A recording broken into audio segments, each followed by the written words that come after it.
Hey guys, welcome back to CC Media, where it is all about Nintendo. So Mario Kart Tour is finally out, and it's taken me quite some time to formulate an actual opinion about the game. Compared to most of the other Nintendo franchises, Mario Kart has always been really important to me. So when thinking about all the ways that this game differs from all the other titles, it's had me really stumped. For a while, I just couldn't figure out what this game was really doing for me, how it was making me feel. And sure, it's Mario Kart on smartphones, which is awesome, but there's a bit more to it than that. Mario Kart Tour is undoubtedly different in some good ways and some bad ways, so this review is going to explore my thoughts on Nintendo's recent mobile release. Before we get started, be sure to subscribe to CC Media if you're interested for all sorts of Nintendo-related content just like this, as it helps me out tremendously. Thank you guys, and without further ado, let's get this started.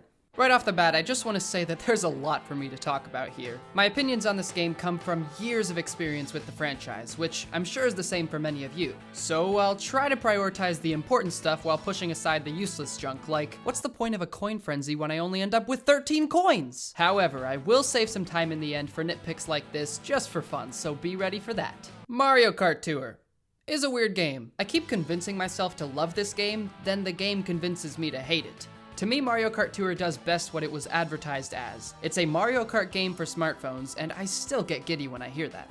While some may complain about the gameplay being too dumbed down, I'm actually fine with how it feels. I understand that they had to simplify the controls for the sake of, well, simplicity and controls. And plus, most of the core gameplay elements are still here. Items, drifting, boosts, tricks, and yes, all these things have been tampered with. For example, tricks are automatic and items reset when you run into a new item box, unless you manually change that setting. But all these things come together to form a gameplay experience that still definitely feels like Mario Kart.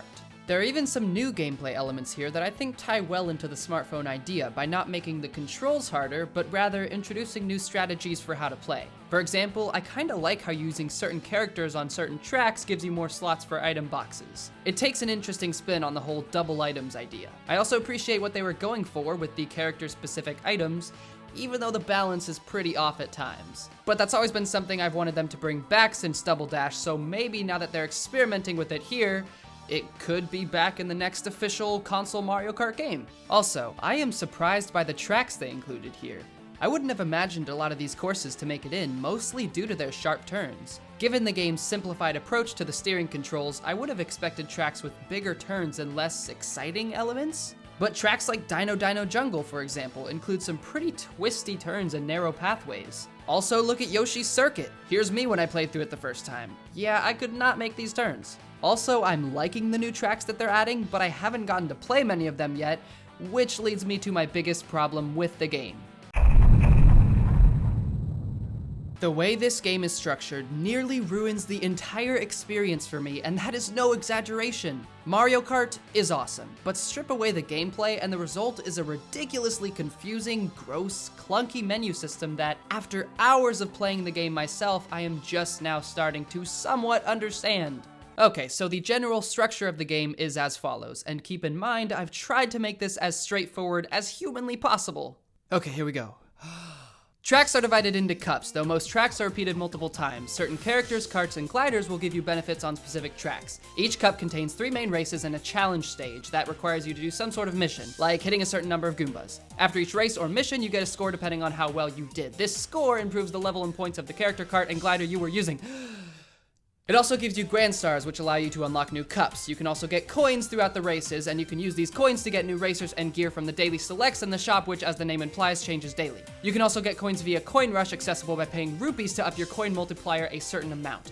Purchase rupees by paying money or slowly, and I mean slowly, advancing throughout the game. Speaking of advancing, your overall player level will improve the more you race. Keep in mind this is different than the levels of each kart, character, or glider. Higher levels mean rewards get exponentially increased. You can also spend rupees to take a chance at the luck-based pipe cannon, which gives you new racers and gear at random, but you could also get repeats, which kinda sucks. Purchase the gold pass for $5 a month, which gives you access to rare gear and 200cc. Hop on back over to the menu and you'll find the challenges section. Here you've got tour challenges, gold challenges, and standard challenges, which give you certain tasks to complete throughout the races. By completing these challenges, among many things, you win tickets. Star tickets can be exchanged for Grand Stars. Item tickets let you spend your item slots at any random point in a race. Quick tickets let you access cups sooner, and while I'm not confident, I'm sure there are also tickets for coins and rupees. Keep in mind, many things here are locked either behind a paywall or a time frame. Oh my gosh! Confused yet? My point exactly. This isn't Mario Kart. This is the Kingdom Hearts timeline. Another problem I've noticed regarding the presentation is the game's visual consistency, or the lack thereof, rather. Why are these numbers spaced apart so weirdly? Why are there 4 different text fonts on this screen? Don't try to be slick and modern with your menu interface if you're also gonna be wacky and colorful at points. It results in an experience that could have felt much higher quality had it been looked over one last time for a touch-up. Another example, look at the normal gameplay. What's with the awkward gap between your points and everything else? Little things like these get to me, admittedly more than they probably should, but again, it's a matter of making the experience feel that much more polished, which is something that I think Nintendo is generally good at doing. Now look, I haven't touched on the elephant in the room, and I don't want to stay on it for too long because we all know what it is. Where on earth is Pink Gold Peach? Microtransactions, they suck! And I get it, this is a free to start game and it makes sense, microtransactions are gonna be here no matter what. But $5 a month for some rare parts and 200cc, I guarantee you 95% of the people who have already signed up for this thing will cancel after the first month. Similarly, I'm pretty sure a significant amount of the 200 million people who downloaded this game at launch didn't even bother playing it after they realized they have to set up a Nintendo account to do so. Mario Kart, great. Everything else, god-awful. Look, despite all of this, as I said earlier, I keep convincing myself to just love this game. And that's not a good thing! A game shouldn't have to have the player do that. And though it may be fine with me, I can push apart all the tedious stuff because I love Mario Kart at its core. I don't know if I could say the same about other people who aren't as into the franchise. While the tracks and characters keep me coming back for more, I'm not sure others would be able to get past everything in between. The clunky user interface, the controls that take a lot of getting used to, the bombardment of confusing in-game currencies. It's a lot, and frankly, a bit too much for what is, at its core, just a fun racing game. Alright, but now it's time for my favorite part of this whole thing.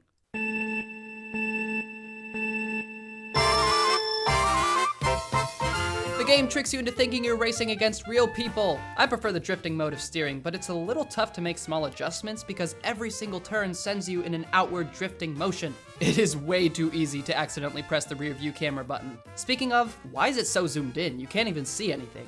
Also, it's really tough to press this without accidentally steering. The coin is still an item. Where's Lakitu to tell you what lap you're on? He's on the loading screen anyways. You literally get the exact same pop-up after every single race telling you what a Grand Star is, like it's your first time. The geysers give you a speed boost even though they actually slow you down by shooting straight upward. You can trick off the dinosaur's head, which is actually really cool, but then stuff like this happens. Baby Peach's bubble is absolute garbage. Sure, it protects you from items, but that comes at the cost of you not being able to drift or do tricks, which, in the grand scheme of things, slows you down incredibly. Yeah, you're not gonna want to get hit by a blue shell while gliding. Trust me.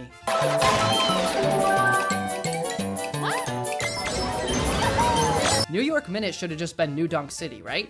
What, now there's this whole scoring thing? I don't get it. Are these real people or not? Okay, I think that's enough nitpicking for now, even though I could probably go on for much longer. I think I'm okay with saying it's a good game. There's just a lot of issues, a lot of things that I think hold it back from being something truly special or something that'll leave you playing for a long time. That said, I keep coming back to it, so if you're a Mario Kart fan too, then maybe you will as well. Thank you guys so much for watching this video. Stay tuned to CC Media for more Nintendo-related content just like this, and I will see you all in the next video.